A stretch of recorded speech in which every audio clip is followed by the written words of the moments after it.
ورونو او خوندو لمړی پر رسول الله صلی الله علیه و آله وسلم درود ووایاست. اللهم صل وسلم وبارك على عبدك ورسولك محمد وآله وأصحابه وأهل بيته أجمعين. ورونو په دغه بیان کې به د درود ویلو څلوېښت ګټې او فایدې درته بیان کړل شي.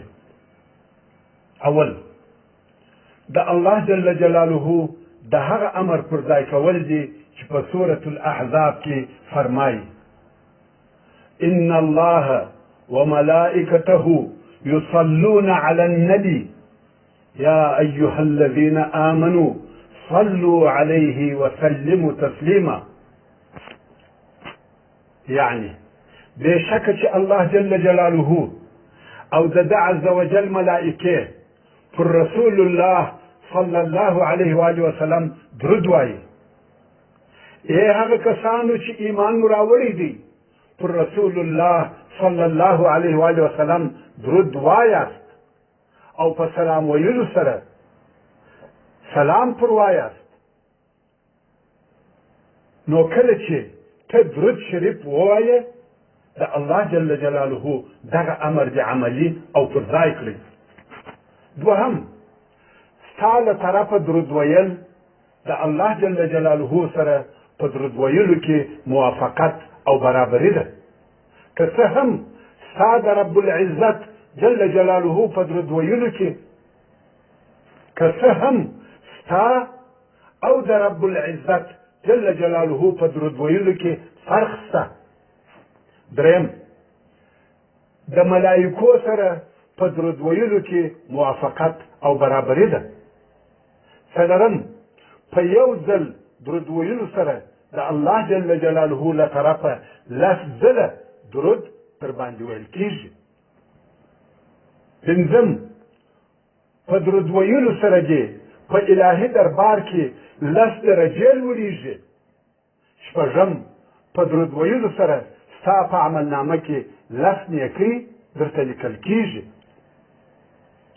اووم په درود ویلو سره دې د عملنامې څخه لس بدۍ پاکیږي.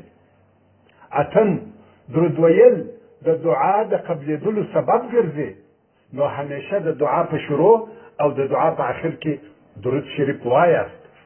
نهم په درود ویلو سره د رسول الله صلی الله علیه و آله وسلم شفاعت حاصلولی شي. لسم درود ویل د ګناهونو د بخښلو سبب ګرځي. یولسم الله جل جلاله د بنده مهم کارونه په درود ویلو سره سرته رسوي. دولسم د درود ویلو په برکت سره به د قیامت په ورځ د رسول الله صلی الله علیه و آله وسلم په قرب او نږدېوالي کې یې. دیارلسم درود ویل د غریبانو او مسکینانو دپاره د خیرات او صدقې پر ځای درېږي. څوارلسم په درود ویلو سره دې حاجتونه پوره کیږي. پنځلسم د درود ویلو په سبب الله جل جلاله او ملائکه پر تا درود وایي. شپاړسم درود ویل د درود ویونکي د پاکۍ سبب ګرځي.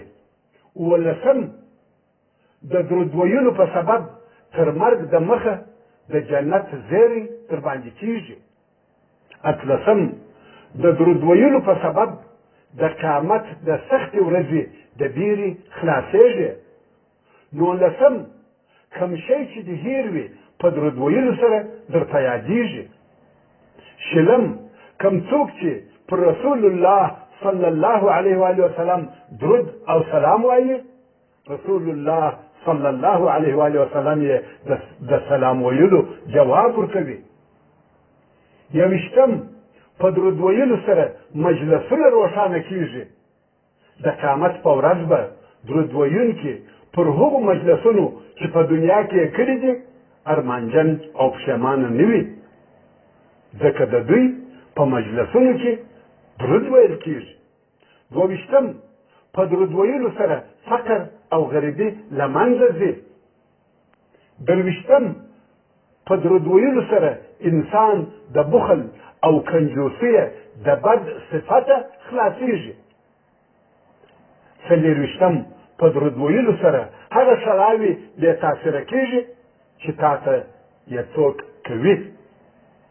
پنځویشتم درود ویونکی انسان د جنت پر لار برابریږي او کم څوک چې درود نه وایي هغه د جنت د لارې څخه اړول کېږي. شپږویشتم درود ویل د هغه مجلس د بدبویي څخه نجات دی چې په هغه مجلس کې د الله جل جلاله او د رسول الله صلی الله علیه و آله وسلم ذکر او یاد نه کېږي.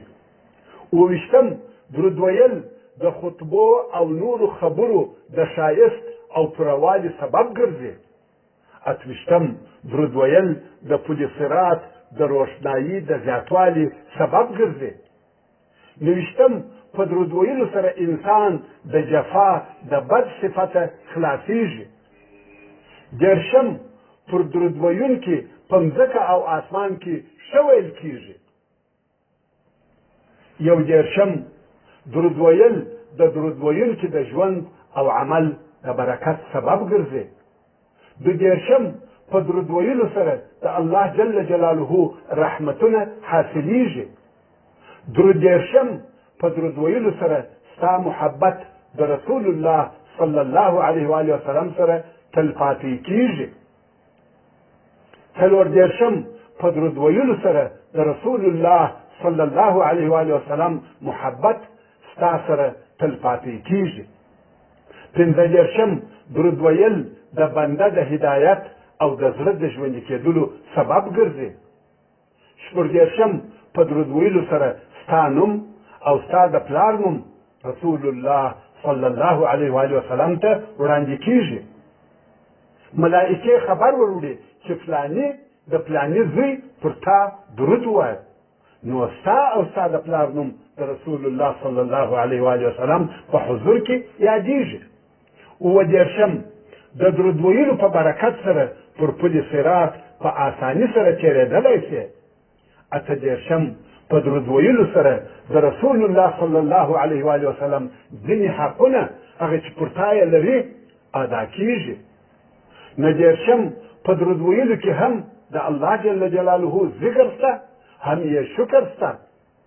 څلوېښتم درود ویل دعا ده، ځکه په درود ویلو سره د الله جل جلاله څخه دا غوښتنه کېږي چې پر خپل خلیل او حبیب صلی الله علیه و آله وسلم نزول د رحمت وکړي او هم ستا حاجتونه او ضرورتونه در پوره کړي.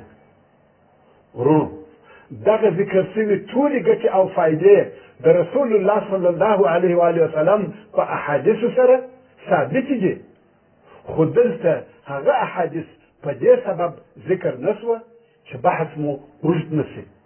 نو په شوق او د زړه په اخلاص پر رسول الله صلی الله علیه و آله وسلم درود ووایاست. اللهم صل على محمد وعلى آل محمد كما صليت على إبراهيم وعلى آل إبراهيم إنك حميد مجيد. اللهم بارك على محمد وعلى آل محمد كما باركت على إبراهيم وعلى آل إبراهيم إنك حميد مجيد.